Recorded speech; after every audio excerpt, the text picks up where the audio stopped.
is routine plus variety equals success. I think you'll see as we go along why I picked this title. I'm not going to dwell on it right now. I'm not going to talk about why, because I think you'll see as we go on why it makes sense. But what we want to do, just take a handout. The first page, let's look at that for a moment. How many of you have a children's choir that can do that now? Okay. How many of you are going to start doing that soon that never done it before? Cool. We need more children's choir. We need more children's choirs. So, because I'll be honest with you, they're not the future of the church. Forget that. They're the church right now. Because if they aren't, there's no future at all. So, it's up to us. And so I'm delighted to see a lot of you here that are already doing this, and I'm even more delighted to see that several of them are going to be taking it on. That is a wonderful thing. What I want to do now is take just a few minutes and look at your program, your individual program, or the one you're about to start. Think of it that way. We're going to evaluate several different things about the program, and we're going to use this first page to do that. First of all, step number 1 at the bottom. Hi. Step number 1 at the bottom, information. Okay? That is what you are doing right now. You're gathering information about children's choir programs, about methods, about resources, about how to do rehearsal. You are embarking on step number 1. So you don't even have to worry about that one. That one is something that we need to do periodically, just to refresh our memories on not only what is going on, but what is also new. Because so many times we get in our ivory towers and we stay with what we know, which is good, but there are a lot of other things coming down the pike, and a lot of new music, and a lot of new methods, and all of these, and so we need to kind of continue to gather information as we go along. So that is already in your favor. You're already taking care of step number 1. Okay? Step number 2, grab a handout if you want to before you sit down. Okay? Step number 2, preparation. All right? That has to do with taking the information you've gathered and figuring out how you're going to use it, getting it ready. Okay? You're going to need to order some music. You're going to need to write some music. I mean, who knows how many people we have in here who already dabble in composing to some extent. You're going to want to do that. You may need to pull some resources together. You might need to be sure you have plenty of crayons, plenty of paper, because some of your plans may involve that sort of thing.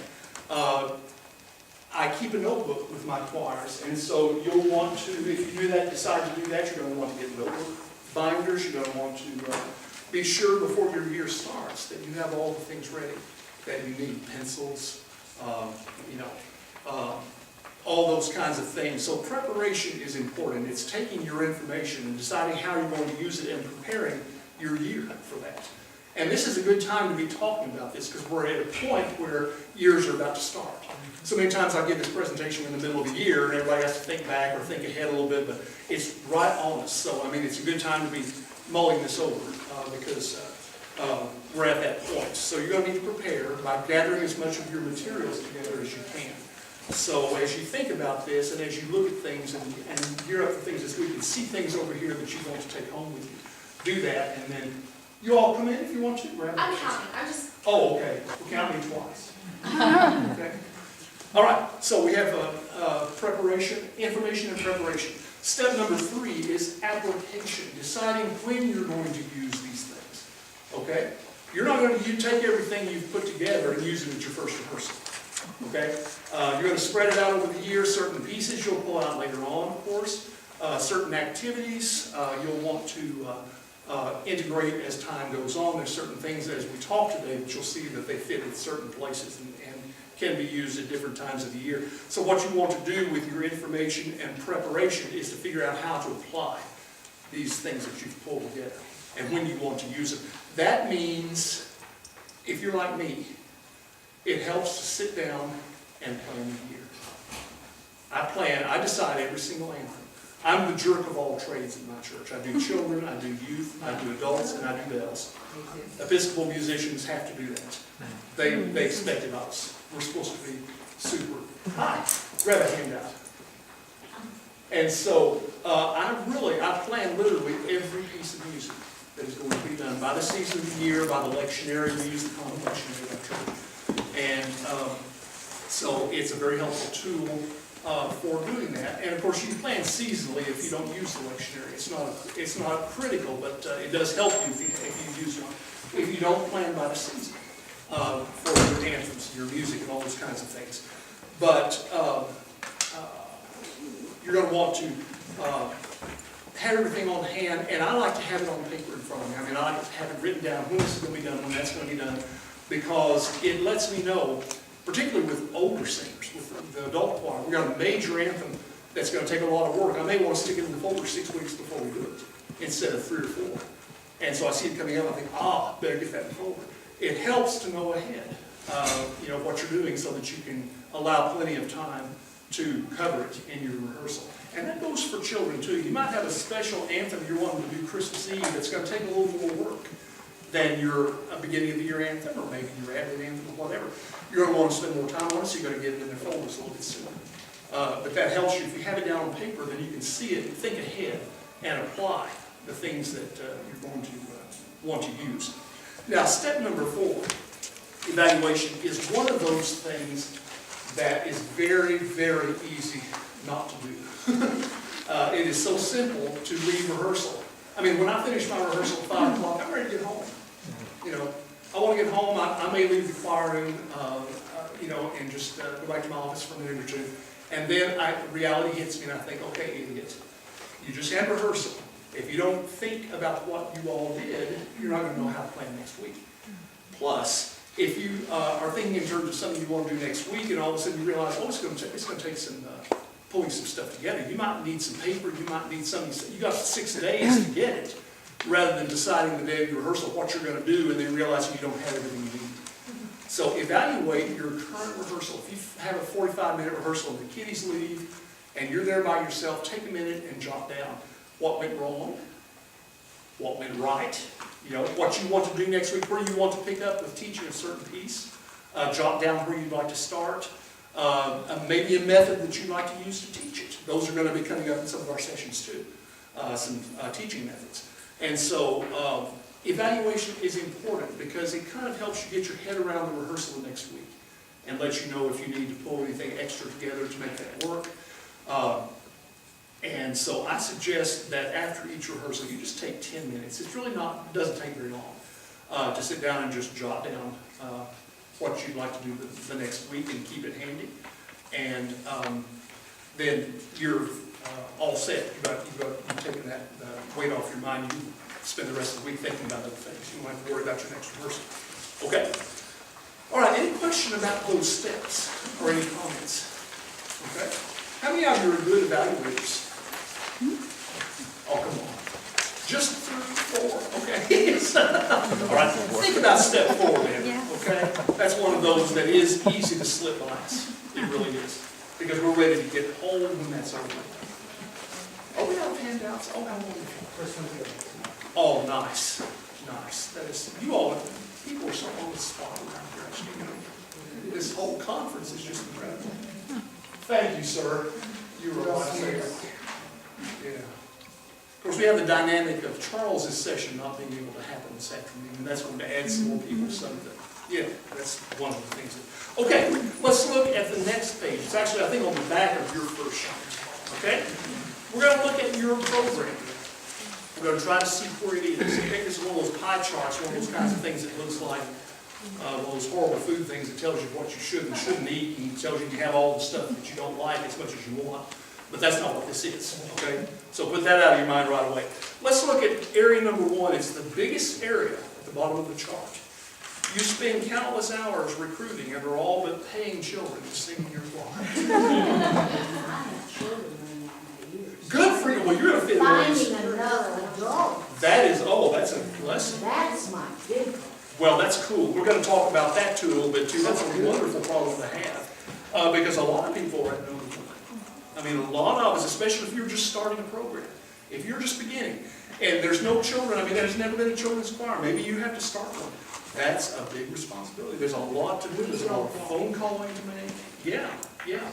Buses and Nice. Yeah, that's a really good thing.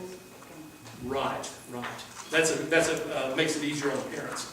Solves a lot of problems. Okay, see if you're in number 1. Look at that and think if you might fit there. Then let's look at number 2. There's not as many people that fit here, but it's not too terribly different. You do a great deal of recruiting, but you have a small following on which you can depend. Maybe your program is a year or 2 or 3 or 5 or 10 years old, and you have kids that are going to come back, and you know it. That's wonderful, okay? You may want to continue to build, okay? Continue to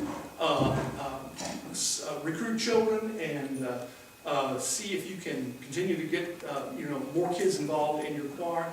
And so maybe you're at that point, okay?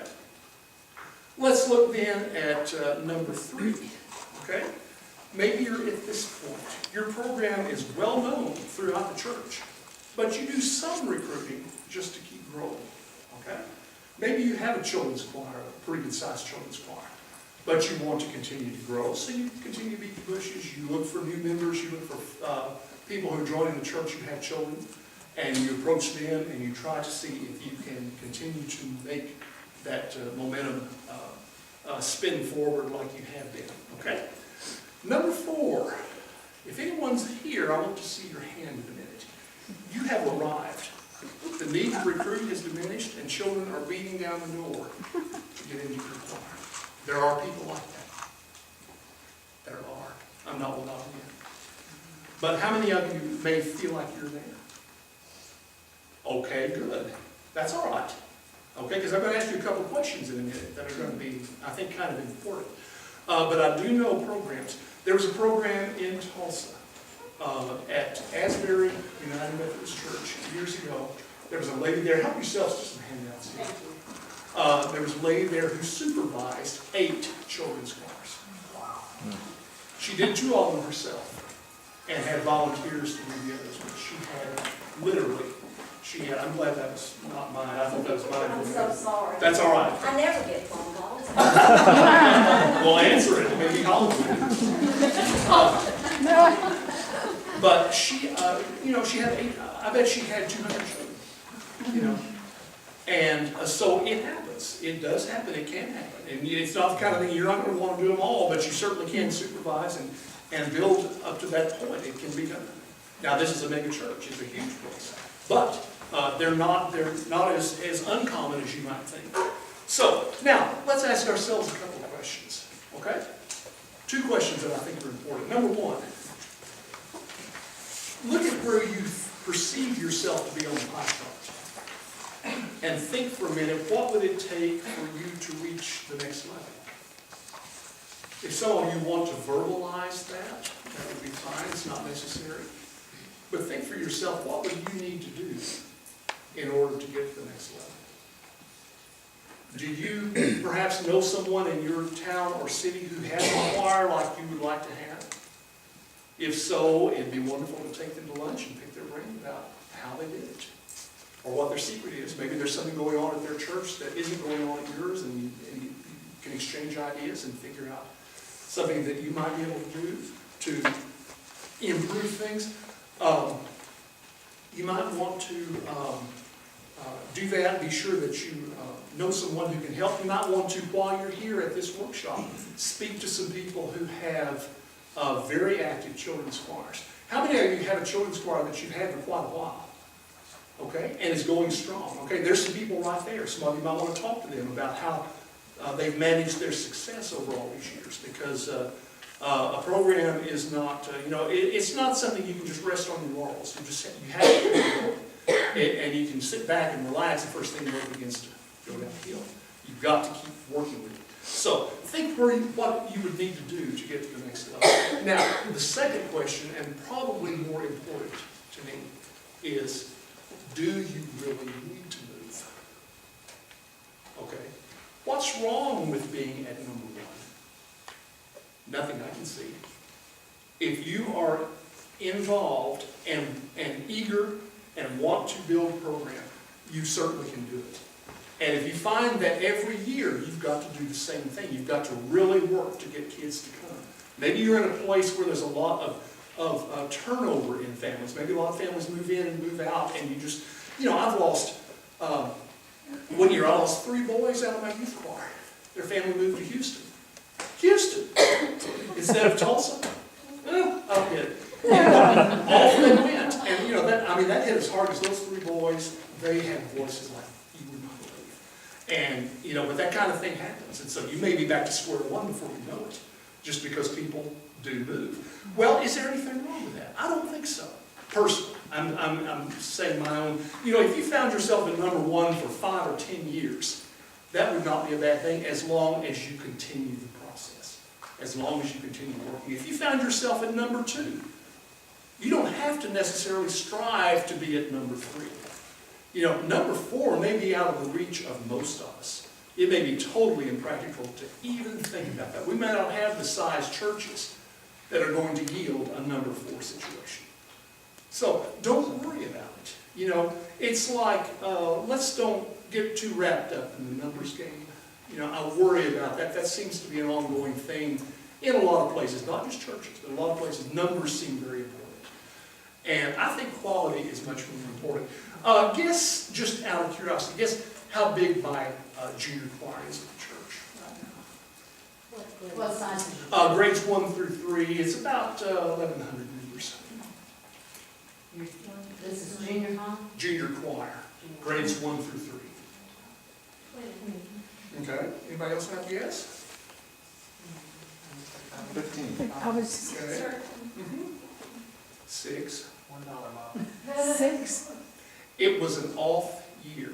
I have a lot of kids that moved into my youth choir, and we have a lot of young children coming up, but there was a spot where there just was not that many kids. All right? I worked with those 6 like they were 60. We did 2-part music. It can be done. Don't tell them it's hard, because it won't be. They can do whatever you can show them how to do.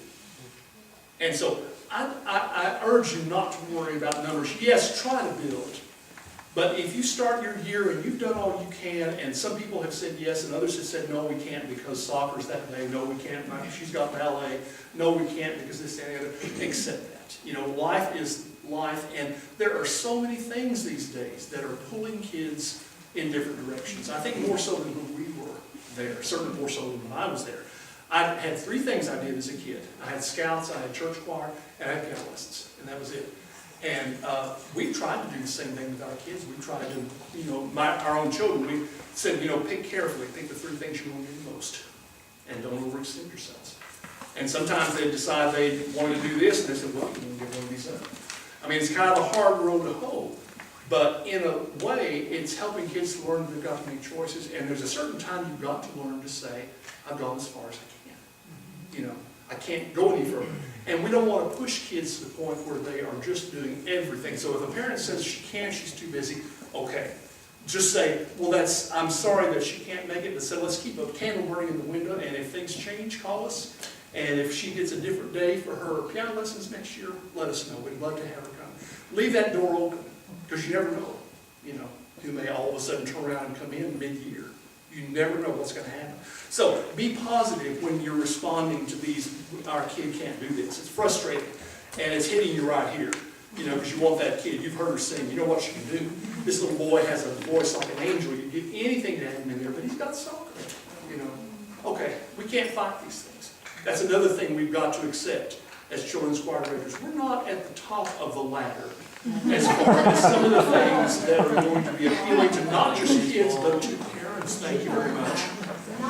We've discovered that not very many children play all of the sports. That's right. That's so true. I tell my parents at the very beginning, if you have a sports problem, we understand it. The minute that season's over with, Come this in. spot is open. Good. Good for you. That's a way to handle that. That's And a good way then to do after it. Christmas, I do a second enrollment, but they can come in anytime. Cool.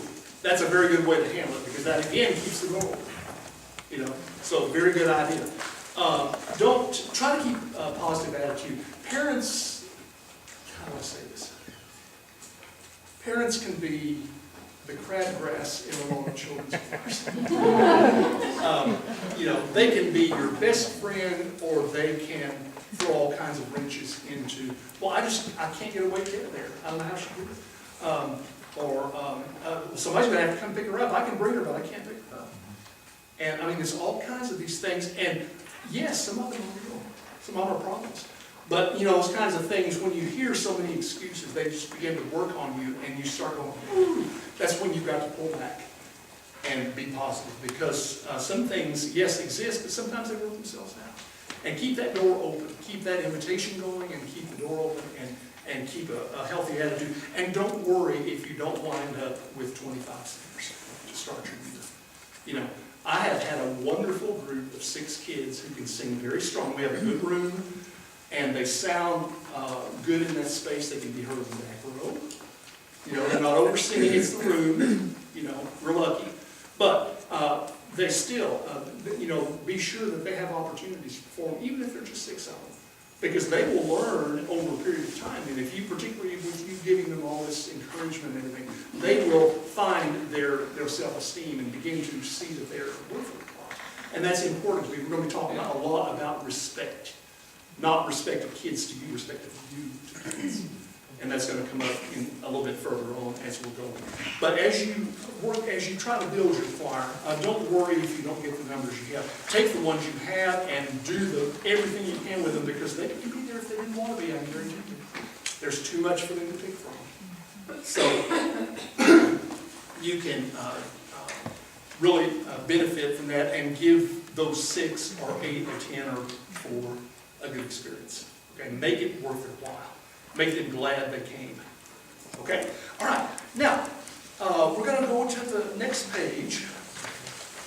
This little phrase came out a number of years ago. I think Helen Kemp started it. How many of you know Helen Kemp? Know the name? She is sort of the grandmother of children's choir directors.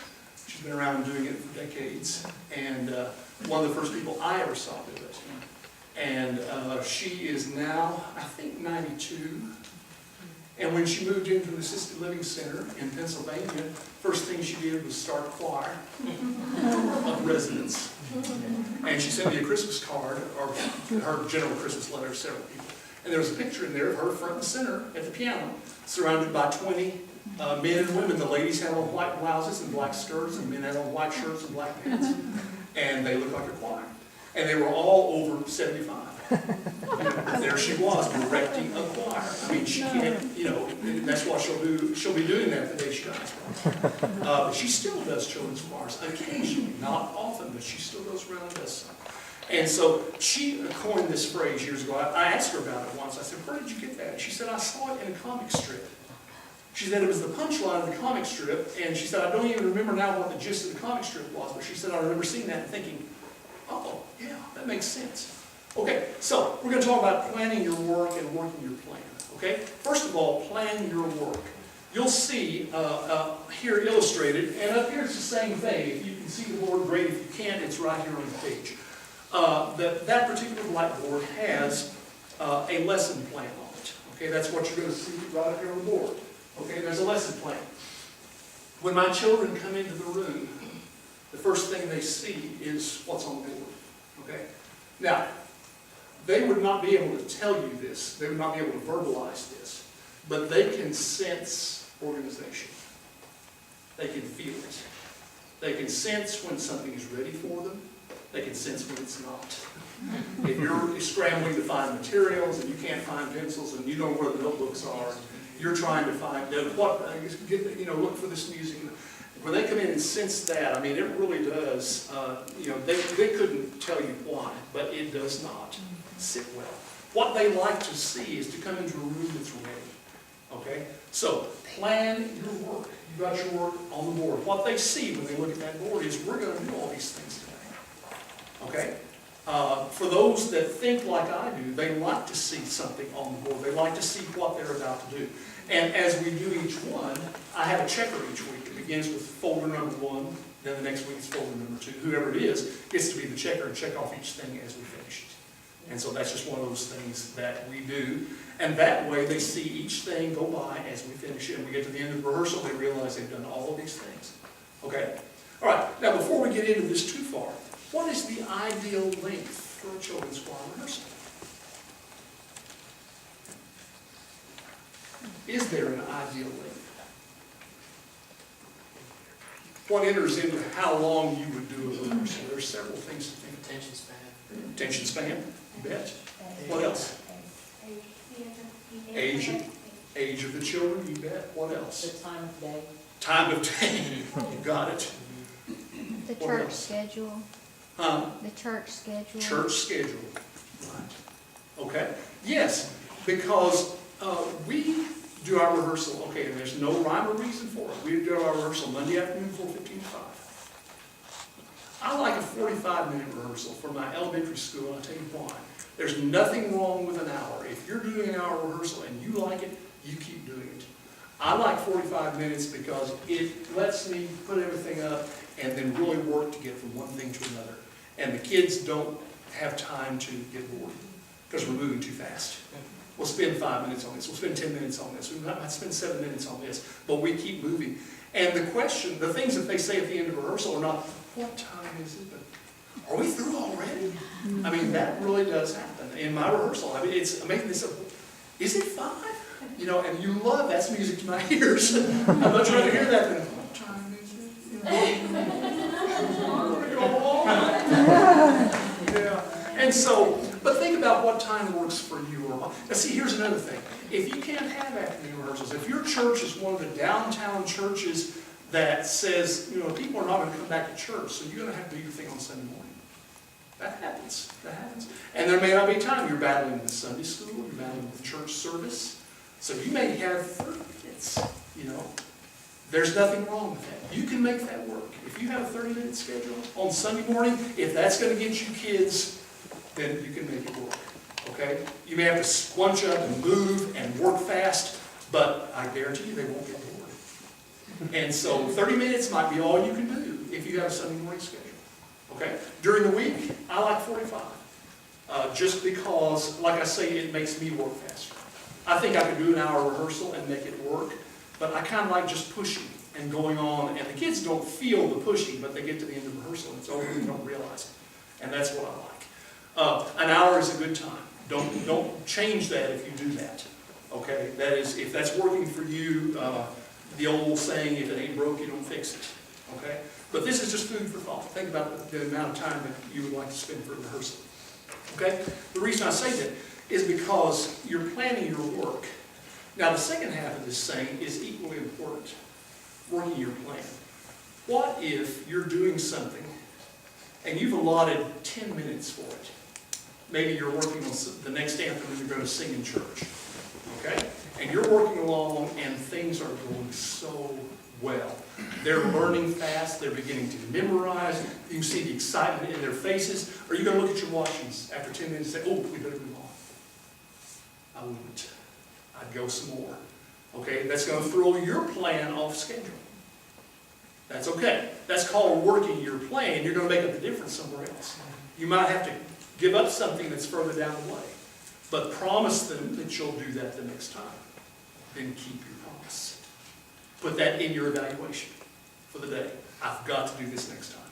You know, so you don't forget, because they won't. You said we were going to. But you said, oh, they remember. Yeah. So, plan your work and work your plan. Now, we're going to see, do a little bit of this and see how this kind of thing works. You've got another little chart down there at the bottom of your page. What I have done is take each of these items on the board and allotted a certain amount of time for it.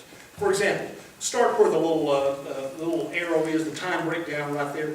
As you go to the right, you see one space that has a minute. That's the opening prayer. Okay?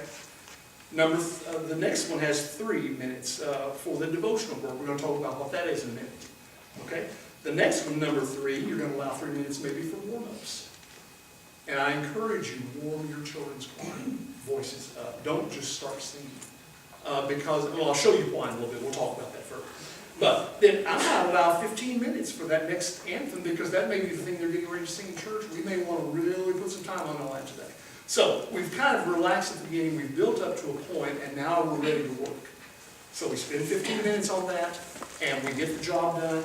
And then we decide, well, okay, we've got to spend about 5 minutes on a hymn study. And I'm going to talk about that in a minute, too. I hope you're teaching your kids hymns. Well, I'll expand on that in a minute. Okay? Then, perhaps you're going to take 2 minutes and look at the items on the board. We're actually in the season of Lent, if you can figure that out. Their anthem is called The Three Temptations.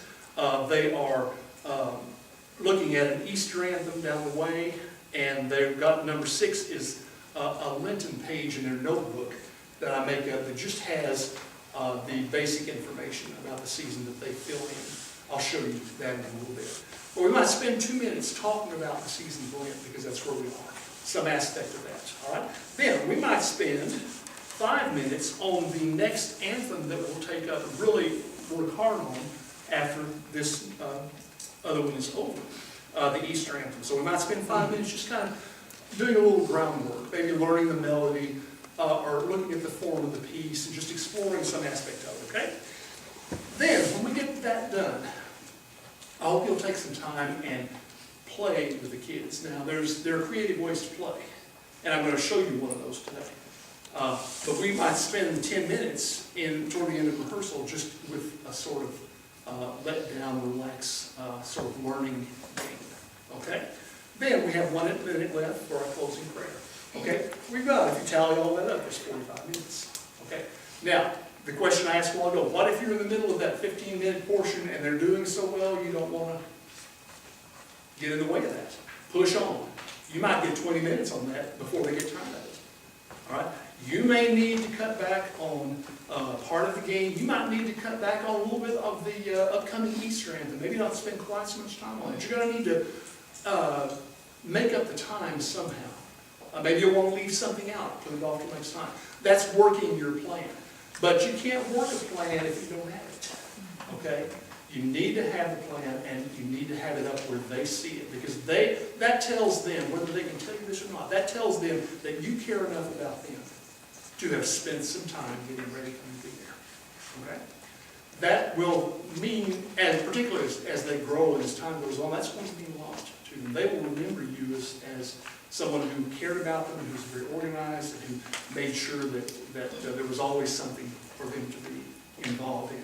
So, that's what this is all about, is, trying to be sure your work is planned and be sure that it's up there for them to see. And then, because a lot of kids are this way, a lot of kids really like to see something written and know what they're looking at. It's really, there's something that I've said for many years, it'll be on my epitaph somewhere, probably, is that children are just little adults and adults are just big kids.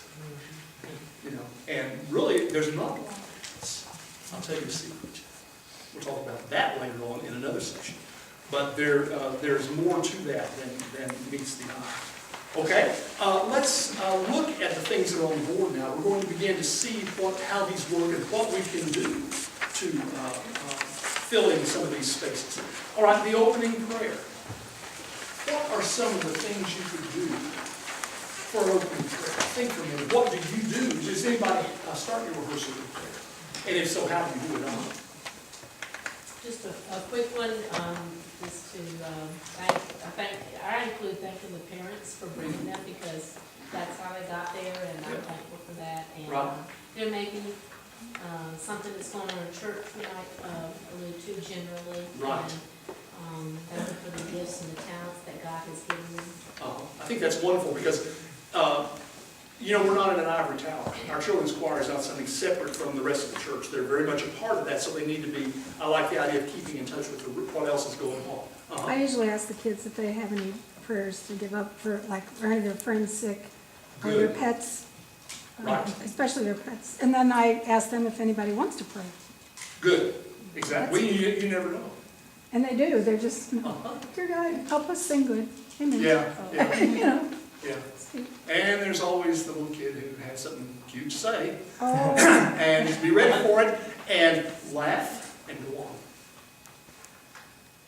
That we get kind of in a stew over what we want them to say, and they don't say it. Instead, they say something cutesy, and that almost rankles. Try not to let it do that, because if you can laugh with them and move on, there will be much less commotion caused by anything that anybody says. You reacted to it just like everybody did. Now let's move on. Rather than chastise or fuss or, oh, come on, you can think of something better than, ooh, we're starting to get negative. And that rubs off. That comes across quickly. Children pick up on that in a big hurry. So I just eliminate the word no from my rehearsal. I never say it. It's not a part of anything I say. There's always other ways to say, let's try this instead, or what would you think about such and such, rather than, this is not good. Okay, so anyway, the prayer. Anybody else have other ways of praying, or other ideas? We do echo prayers. So. Good, yes, echoes, sure. How about learning a prayer song?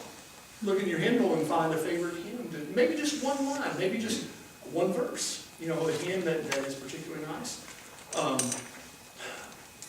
We use the chorister's prayer.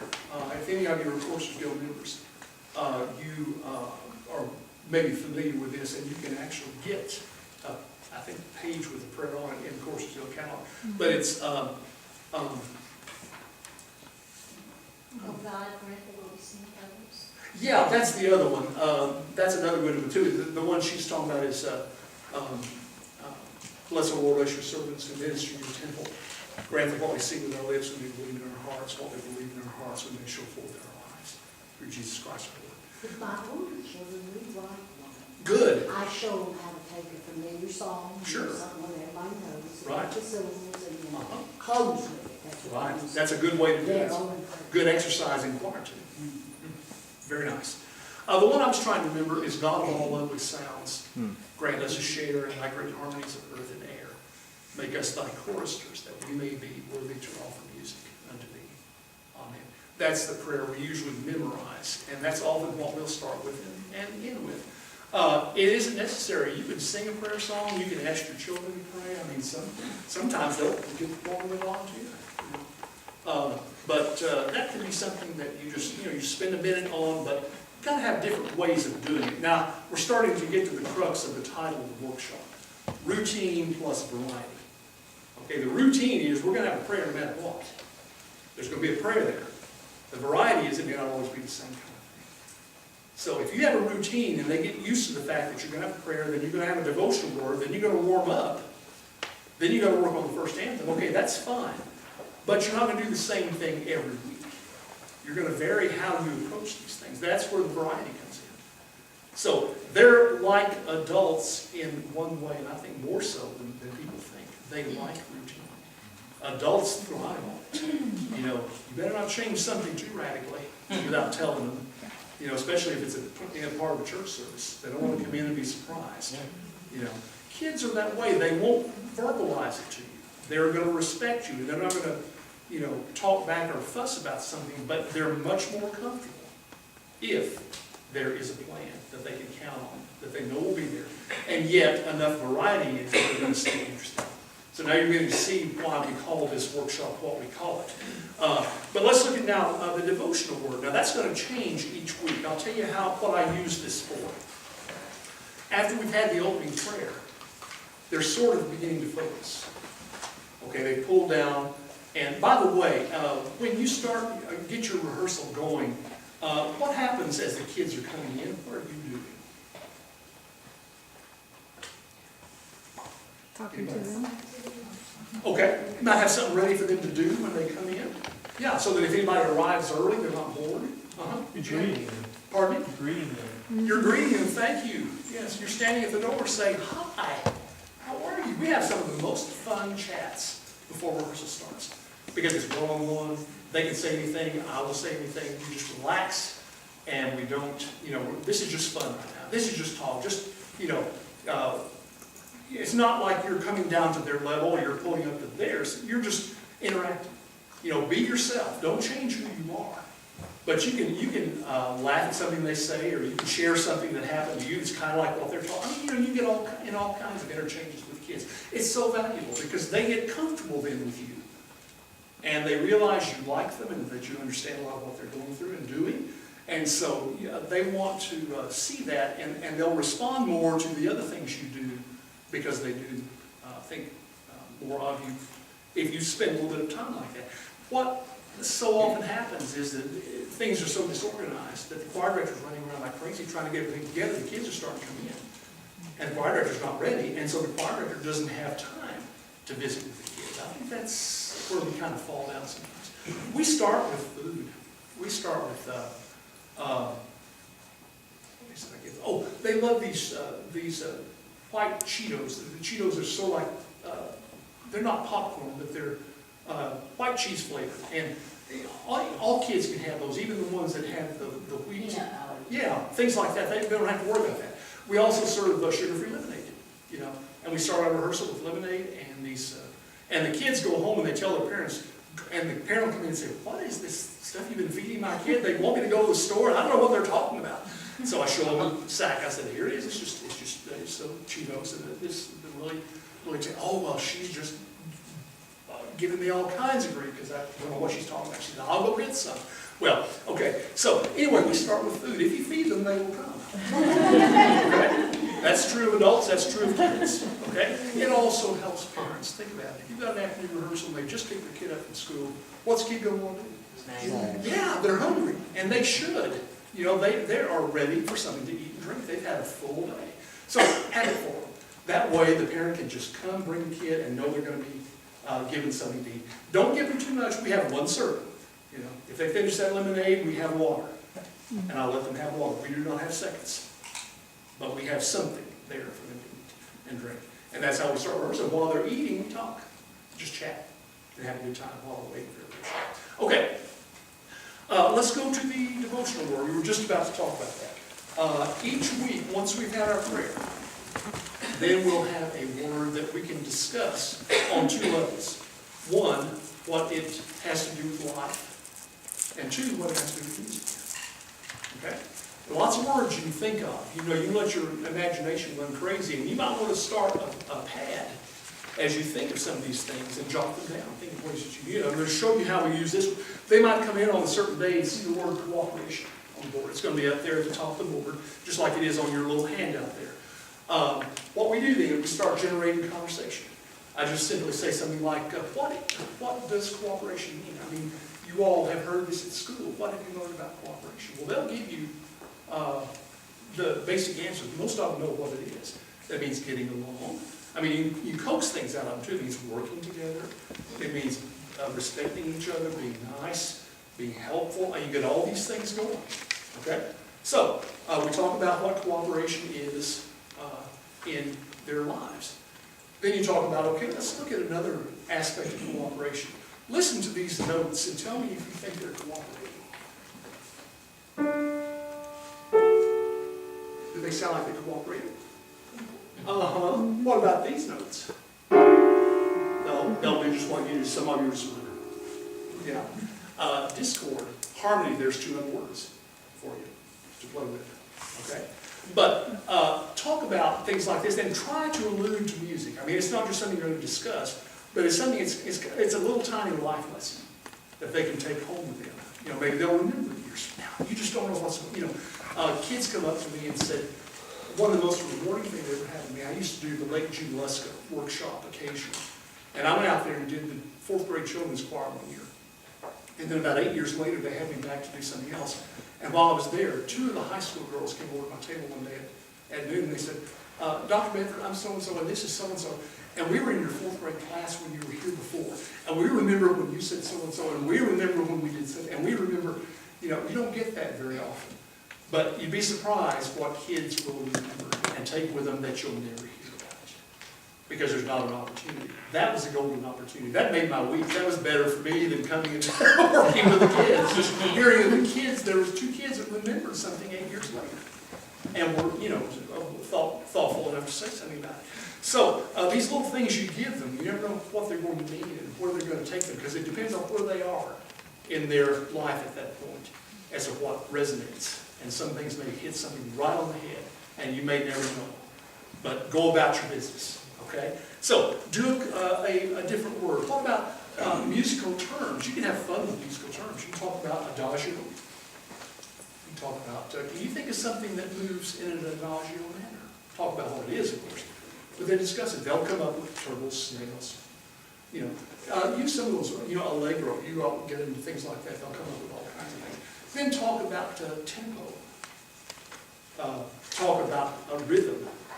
Talk about pulse. These are things you can put on the board and relate to life as you relate to music. Musical terms are great for that. But you can use your imagination and come up with things like that. I like to start with a devotional word because that helps us to continue the focus. pull ourselves in and think about something before we do it. Okay, now we're ready to warm up, okay? We're going to spend a little bit of time vocalizing. As I tell you, I really believe in vocalizing, but you got to do it the right way. With children, you can't just do what you would do with a group of adults. Adults vocalize well on ah and e for different reasons. Ah gets everything open. E gets it forward. And so ah, e. If you're working on a piece, a big piece that is going to call for a strong sound, try to get the focus rather than the loudness. You're going to want to vocalize that way. Kids don't work well on those vowels. I'll show you in a minute what works well with kids. Let's stand for a minute. I'm going to vocalize you guys. Put your notebook in your chair because you're going to need to be flexible. We may start with just a fun little your kids. Yeah. There's not a lot of difference. Okay, so do what I do and say what I say after I do and say it. Okay? Here we go. Fold in the middle. Fold in the middle. Sag down low. Sag down low. Wiggle all your muscles loose. Wiggle all your muscles loose. So. So. Stand up tall. Stand up tall. Push your head toward the ceiling. Push your head toward the ceiling. You should have a limber, You should have a limber, kind of bouncy kind of feeling. kind of bouncy kind of feeling. Expand when you breathe. Expand when you breathe. All the way around. All the way around. Keep your shoulders down. Keep your shoulders down. Now sing a good sound. Now sing a good sound. On the blues. The end go.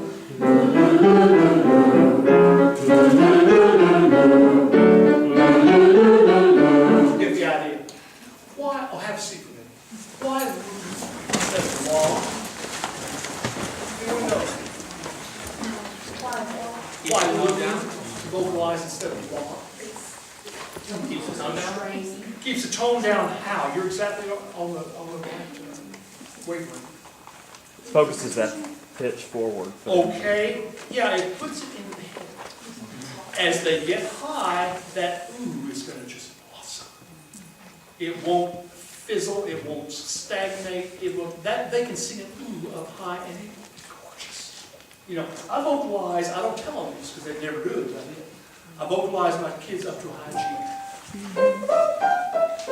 And once we get up there, then we start back down.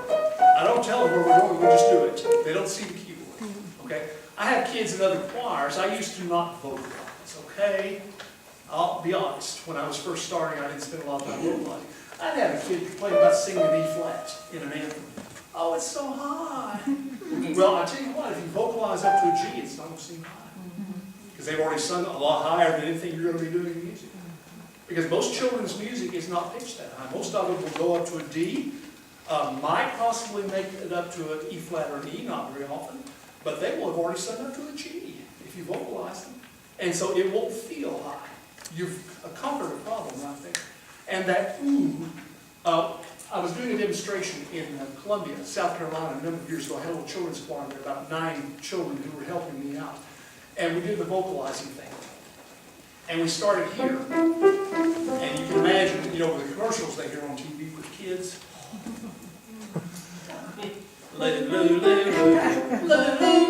Okay, that's how they started out. Okay? I looked around the room and I could see the directors going, what's he going to do? All right, to get up here, all of a sudden it's up in the head. When they came back down,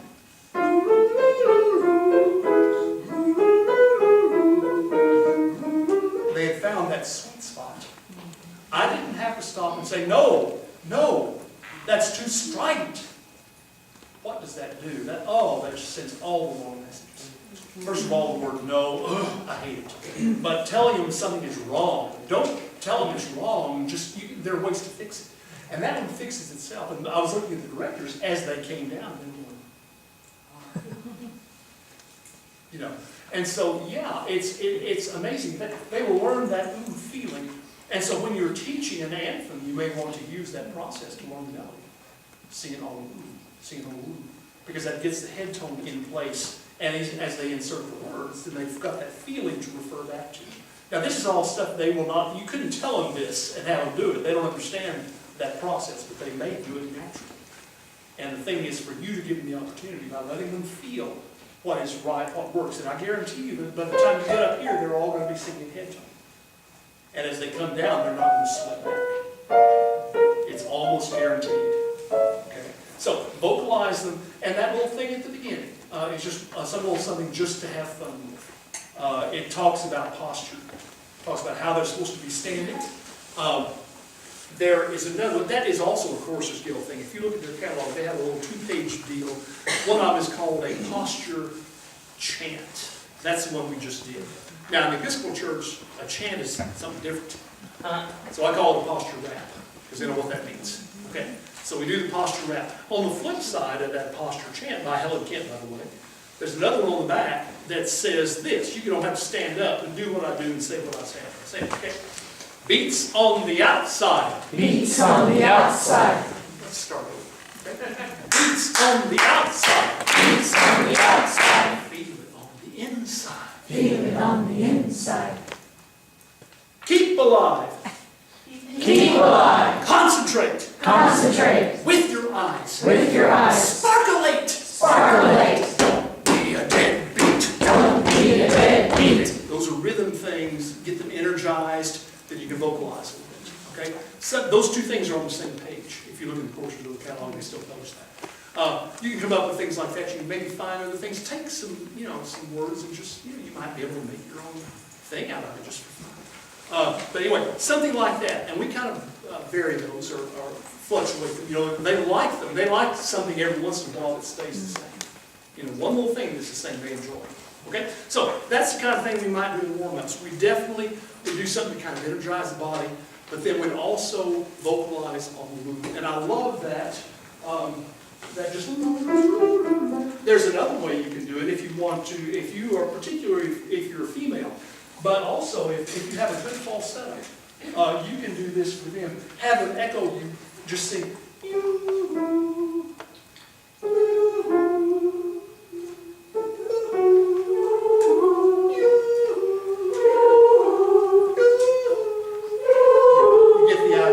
that's a good one because again it uses it also uses yoo-hoo, which they're all familiar with. Part of the battle is having some things that kids can identify with. Not everything has to be brand new, and if you can tie something in that they're comfortable with, that really makes a difference as to how they enjoy and how they respond to what you're doing. Okay, so we've gotten our opening prayer, we've got our devotional word, and we've done our warm-ups. Okay. So, we are now set for working on the next anthem that we're going to sing in church. This particular rehearsal, they were going to be singing this Lenten piece on the next Sunday, so we spent quite a bit of time with it.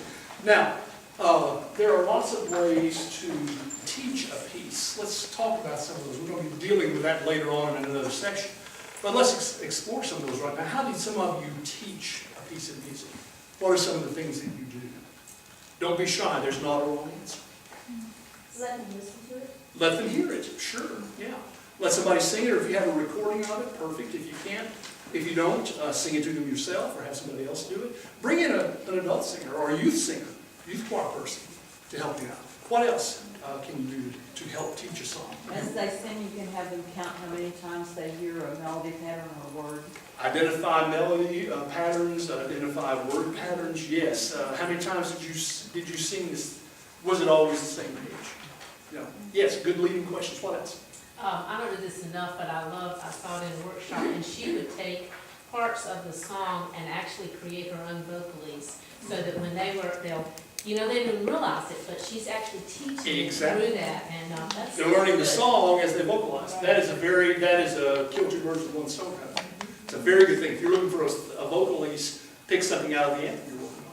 Mm-hmm. You said, especially if they're having trouble with the melody, use the hand to show the ups and downs. Yes, you can show the ups and downs. You can show the yes. You can show. And if you are into solfege, it's very good. It's a wonderful system for teaching sight reading. I mean, it works. You might use that too.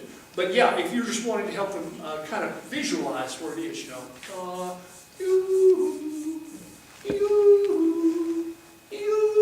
get a little higher, but you're keeping the interval the same. So, yeah, hand signals are good. What else, how else can you teach a piece of music? What else would you do? Sing on a neutral syllable, yeah. Sing on Lou or sing on something so that you learn the melody separately. Okay? What else? Speak rhythm words. Okay, speak words in rhythm. Right, that's a very important thing because that doesn't force them to sing right away, but they learn the words. And they don't have to sing for a moment, they can relax their voices, but they're still getting the words into their mouths. Yeah. Echoes. Echoes, yes, sing to them, have them repeat. How many times have they heard it then? Yeah, not once, but twice. Okay? It's repetition without being repetition.